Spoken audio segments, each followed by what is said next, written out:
Hello, I'm Malcolm. Welcome to edition 2000 of the Enfield Talking Newspaper. With me on the reading team for Thursday the 14th of May 2015 are Elizabeth, Katherin and Audrey, with Jason on the controls. And the items we'll be reading are the copyright of our local newspaper, sorry about my cold, the Enfield Gazette and Advertiser and the Enfield Independent. Well, first of all, our room at the Civic Centre was not available for us to record on the 30th of April and the 7th of May, as it was needed for the ballot boxes, etc., and other general election needs. We apologise that we were unable to send out any tapes for 2 weeks, and I'm sure you were probably wondering what had happened. But because of this delay, this means that our 2000th edition is today. Hey! Well done. Okay, so start off this historic recording with a reminder about the history of ETN. Well, I'm afraid I can't compete. I will say that the Enfield Talking Newspaper was the first in the country, and it was founded in 1961.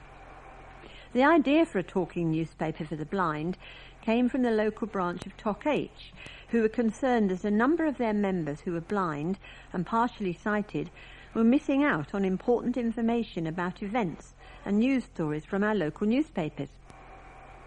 They started the talking newspaper in May 1961 and ran the scheme for about 18 months, visiting 12 blind people in their homes with reel-to-reel recorders, transported across the borough on the back of a push bike. They cycled to each listener in turn and every 2 weeks recorded a new tape. As demand grew, TOC H asked the North London Tape Club if they could take over the running of the production and distribution. The number of listeners increased to 30. At this time, production was still on reel-to-reel cassettes. Unlike many other talking newspapers, since our foundation, ETN has involved its listeners in the production of our weekly broadcast. Recording and production took place in people's houses. Two innovations transformed our service. The first was the introduction of the micro cassette, which by the mid-1970s was becoming more affordable. The second was the introduction of Articles for the Blind legislation, which allowed us to send our tapes to our listeners and for them to return them to us free of charge. Together, these innovations allowed us to significantly increase our capacity. In 1976, the Enfield microphone, as we were then called, decided the time had come to stand on its own 2 feet. A committee was formed, funds were applied for to purchase cassettes, recorders and a high-speed copier.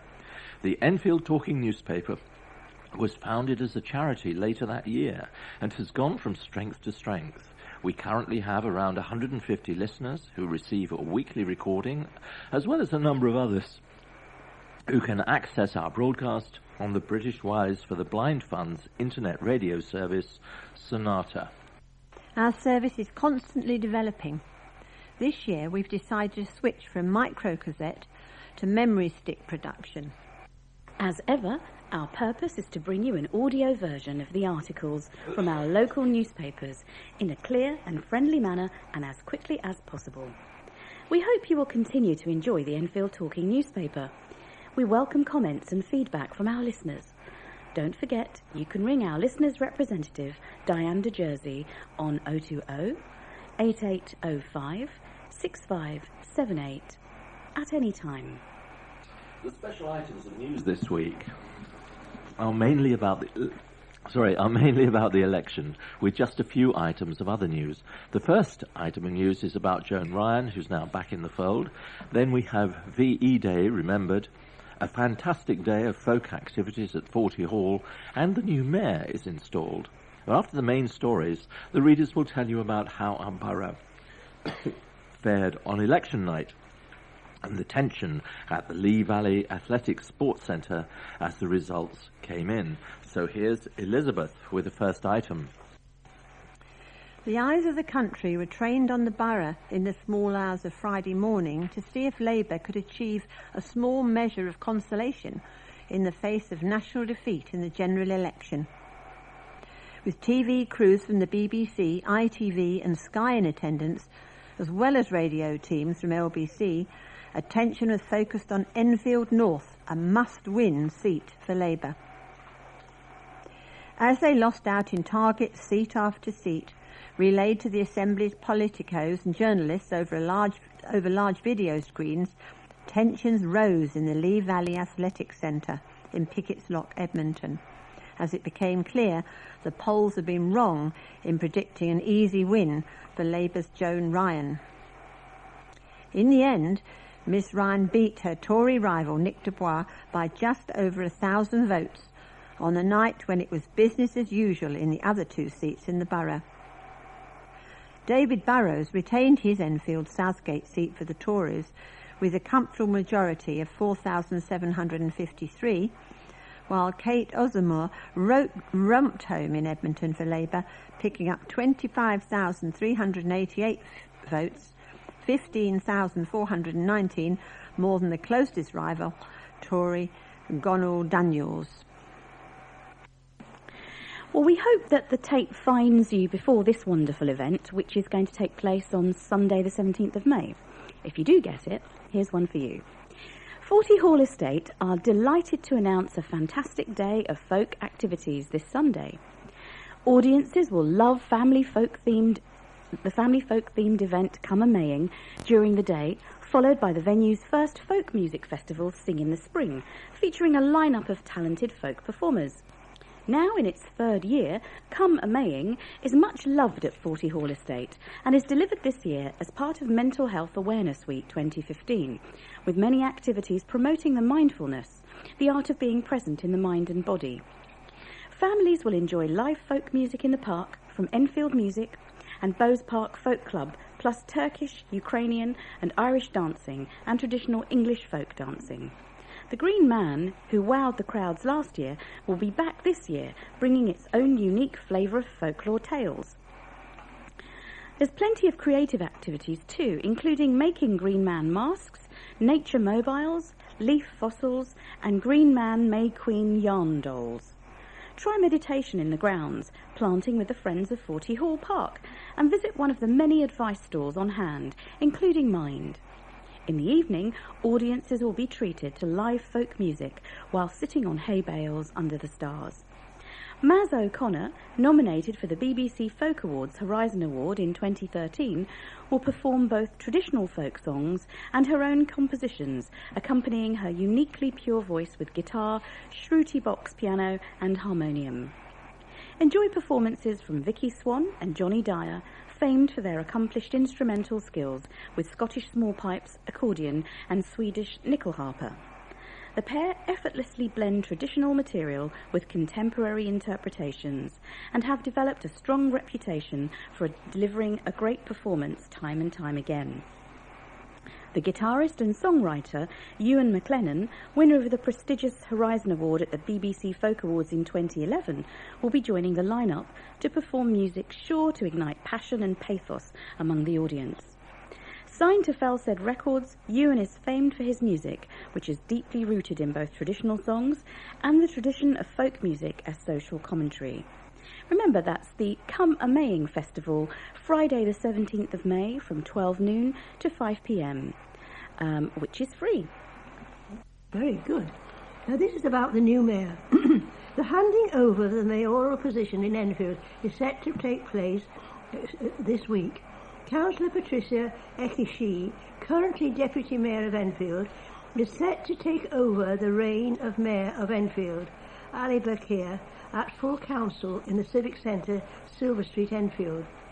Councillor Eshi has represented Upper Edmonton since 2010. Speaking after the general election, outgoing Mayor Councillor Bakir told the Enfield Independent, "The amount of people I have met during my time as Mayor has been fantastic and something I am honoured to have had the opportunity to do for a year." The sights, sounds and celebrations of VE Day were recreated in a series of events in Enfield on Friday to commemorate the 70th anniversary of the ending of World War II in Europe on Friday. Residents were treated to favourite wartime tunes with 2 special outdoor concerts, one featuring the National Jazz Orchestra at Fountain Island in Enfield Town, and the other featuring the North London Brass Band, which performed at the bandstand in Broomfield Park, Alderman's Hill, Palmer's Green. There was also a display of classic vehicles from the era at Fountain Island, provided by Whitewebb's Museum of Transport in Whitewebb's Road, Enfield.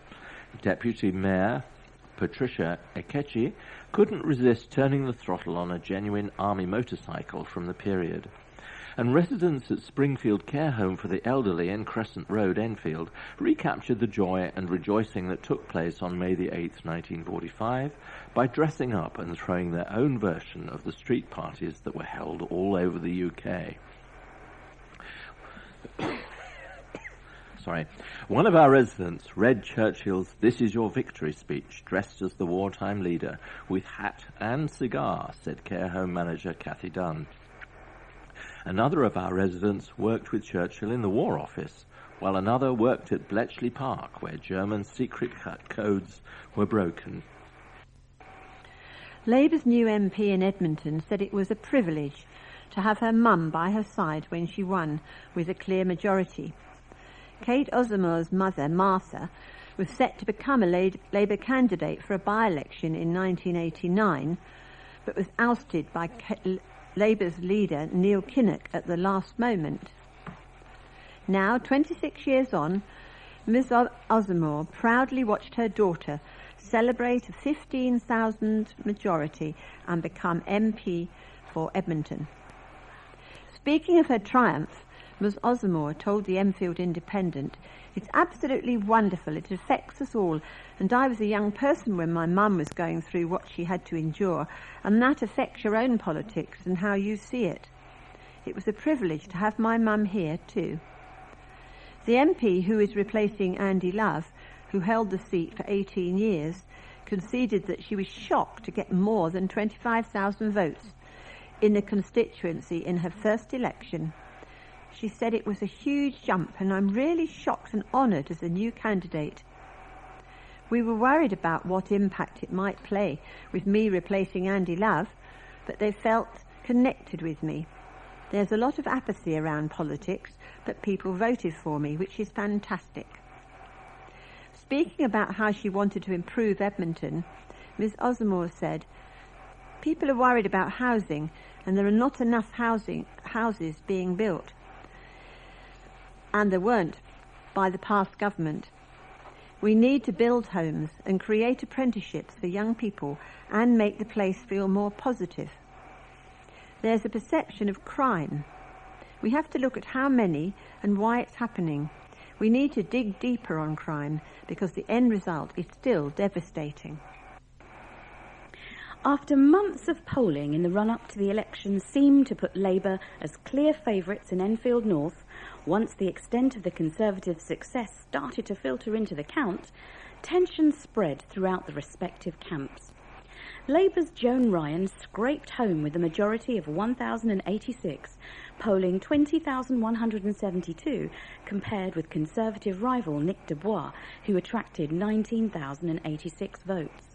At one stage during the count, at Lee Valley Athletics Centre in Pickett's Lock, Edmonton, red and blue rosettes converged on the table where the votes for Town Ward were being tallied, and sources in both camps revealed that the count was so close, the result boiled down to how people in Town and Southbury wards cast their votes.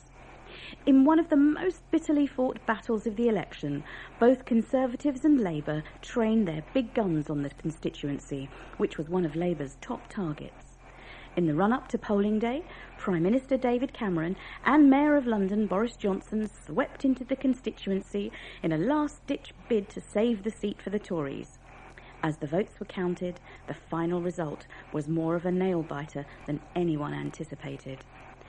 Mr. Nick Dubois was ousted after 5 years as the MP for Enfield North, during which time he campaigned successfully for an amendment to the Legal Aid, Sentencing and Punishment of Offenders Act 2012. The amendment, which came to be referred to as Enfield's Law, rules that adults caught carrying a knife for the second time in public face an automatic custodial sentence of 6 months, while 16 and 17-year-olds face 4 months. Many in the constituency will also remember him for his fight for a public inquiry into hormonal pregnancy test drug Primodos after mother and daughter Chris and Emma Gooch lobbied him on the issue. In the previous election in 2010, Mr Dubois had a majority over Ms Ryan of 1,692. Speaking to the Advertiser after the result, Ms Ryan said, "I feel very privileged to have been returned to Parliament by the people of Enfield. I am looking forward to getting on with doing my best to improve things for the people of Enfield." However, she admitted she was disappointed by the poor showing of Labour overall on the night, saying it was bad news for the country and the community if it is 5 more years of Conservative government. She added, "More cuts will be hard for the people of Enfield, and I am committed to fighting on their behalf in Westminster." UKIP's candidate in Enfield North believes it was an upset that Joan Ryan won the seat back from Nick Dubois last week. The Labour candidate received 1,083 votes, more than the former Tory MP. Deborah Carrins of UKIP was standing in the constituency for the first time and received more than 4,100 votes, a number that could have swung the election back in Mr Dubois' favour. Speaking to the Enfield Independent after the vote, Ms Cairn said, "Well, it's been a great experience. I'm quite surprised that Joan Ryan got in from what people on the doorstep were telling me. I think if you run a clean campaign, you get the right results, and I'm quite proud of myself in my first campaign." Here's an analysis of what happened in Enfield Southgate. A seat made famous by Michael Portillo's defeat in 1997, this was to be no fairy tale ending for Labour candidate Bambos Charalambos. David Burrowes, the Conservative candidate, held firm to secure a 3rd term in Enfield Southgate and beat Mr Charalambos for a 2nd time. Mr Burrowes, who ousted Labour's Stephen Twigg in 2005 with a 1,747 majority, saw his popularity grow in 2010 with an increased 7,626 majority over Mr Charalambos.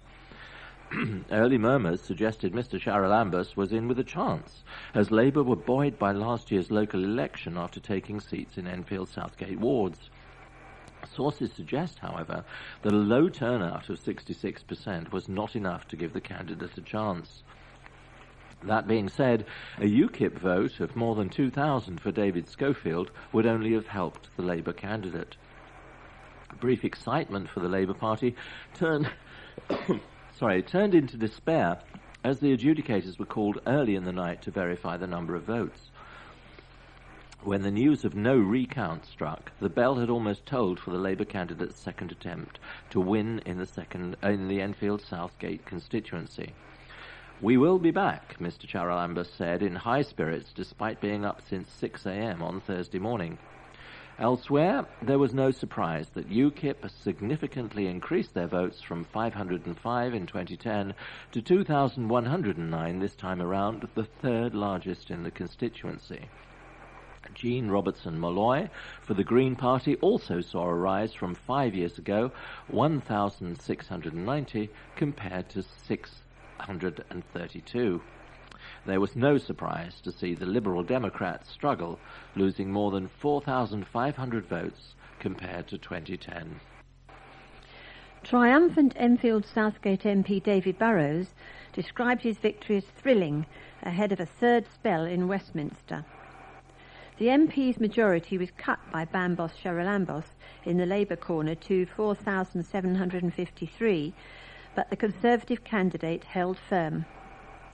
Mr Burrowes said, "It's a thrilling victory overall to be elected again and serve the area that I love. It's a real privilege and honour to do another 5 years."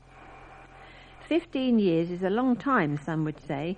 Some would say it's a life sentence, but not me. I'm relishing the challenge and there's a lot to do.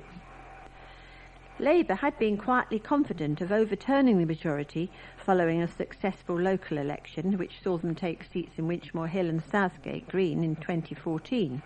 However, the Conservative MP admitted the result acted as a warning shot to step up the campaign. Mr Burrowes added, "I think last year was a warning shot. It got me on red alert to make sure I was out there doing all I can. I think what was clear across the constituency that more I think what was clear across the constituency that more Conservatives came out. He also revealed he didn't know if this was to be his final term. I'm not doing a David Cameron. I'll see how I am, but for the time being, it's full steam ahead, he said. And here's an opinion piece from the former Conservative MP for Enfield North, Nick Dubois. I would like to thank the 19,086 voters who were kind enough to support me at last week's general election. Of course, the outcome was not what we had hoped and campaigned for, but I am pleased to see the election of a Conservative government. Although I am not a born and bred Enfieldian, I have over the years become very attached and indeed proud of the wonderful people in this borough. Nothing perhaps demonstrated this more than the spirit shown by my constituents in the aftermath of the riots in 2011, when we all came together to show that Enfield was better than those horrific scenes we witnessed that night, which were shown all over the world. Since then, during my time as the MP for Enfield North, I have enjoyed tremendous support from across the constituency for our work on reducing unemployment and increasing employment, establishing new rail commuter services, and securing important changes to knife crime sentencing. The campaigns to reduce business rates for small shops and pubs helped make a difference at a time help was needed most. And of course, I am pleased that the £270 million rebuild and redevelopment of Chase Farm has been secured. The one thing these and many other issues we championed have in common is that they enjoyed active help from across the constituency by campaigning residents, shopkeepers, volunteer groups, and of course with the help of a dedicated team of my parliamentary staff and the volunteers in the Enfield North Conservative Association. I am grateful to you all. Helen and I have been touched by the enormous public and private messages since the election, which are entirely in keeping with the wonderful generosity of many Enfield residents. One of Westminster's long-standing MPs has passed on the baton after 18 years in office. Angie Love was voted in as Edmonton MP in 1997, but stepped down at the general election last Thursday. However, the Scot told the Enfield Independent that he will still be helping the community and will not be swanning off anytime soon. When asked about his favourite moments in office, Mr Love said, "Trying to do the best I can for the people of Edmonton and always putting them first. I have seen from the very early days how North Middlesex Hospital has been completely transformed." Mr Love was also proud of the improvements he has overseen in education in the constituency, but was keen to say violent crime and gang problems need to be addressed. He said, "A lot of education facilities have been built and the extension of the colleges within the community, particularly with education and training, I am proud of. We have seen some modest improvements and input in further education. Edmonton is a much more diverse place, which has been a challenge for everyone and a positive experience. Violent crime has been difficult. Whilst I go around and say crime has gone down dramatically, people are concerned about drugs and gang crime. I would like to see more focus on dealing with difficulties created by gang culture, and more needs to be done to cut off the sources of the drugs." The outgoing Prime MP ruled out joining the House of Lords, stating he was not interested in becoming a peer. He added, "Meeting the people has been a great privilege. I have been able to meet people who work tirelessly to improve the community and voluntary activity out there, which is absolutely critical to the community working. I am not retiring and I am not putting my feet up. Of course, I won't be as frenetic as I am now, but I want to still give something back to the community and the best I can do." Voters questioned the record of two candidates as their reason for indecision in the general election. The borough was finally poised, with people coming out to vote in all three constituencies, Enfield North, Enfield Southgate and Edmonton. However, those at polling stations in Enfield North last Thursday said they found it hard to vote for the two leading candidates, Conservative Nick Dubois, who held the seat since 2010, and Labour candidate Joan Ryan, who held the seat from 1997 to 2010 and was subsequently re-elected. Jenny Broadman, 35, told the Independent, "It feels like the lesser of two evils. We know the score with Joan Ryan's expenses in 2007, and we remember the closure of Chase Farms Hospitals A&E in 2013 after being given promises it would stay open.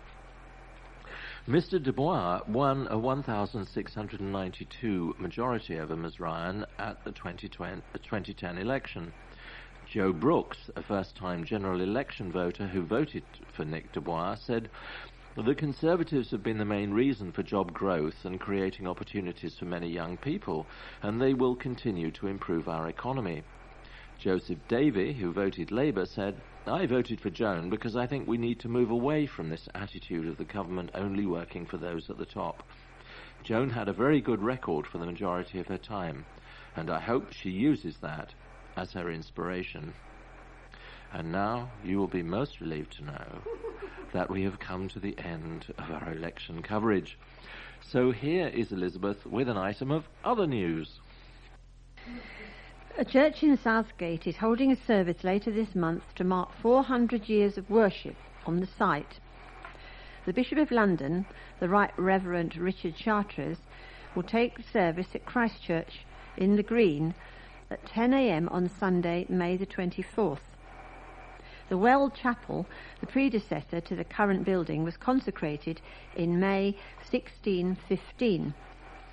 Church Warden Phillip Dawson, who is also the chairman of our talking newspaper, and we're very proud to have him as such, said it's a really important milestone in the history of our community because it marks 400 years since the foundation of the first place of worship in the area we now call Southgate, Bowes Park, Palmer's Green and Winchmore Hill.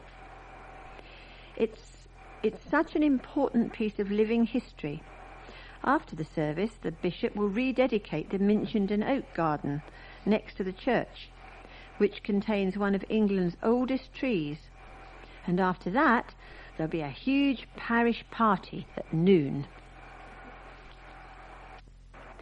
Children at St Edmund's Catholic Primary School took part in a mock election of their own. The children, who spent last week learning about Parliament and the different political parties, voted in the school hall, which was turned into a polling station. They had some great discussions in lessons and thoroughly enjoyed the experience. The result, however, was quite different from the real thing, a landslide victory for Labour. So, as we've come to the end of side one, please stop your machine, take out the cassette, turn it over, and start side two.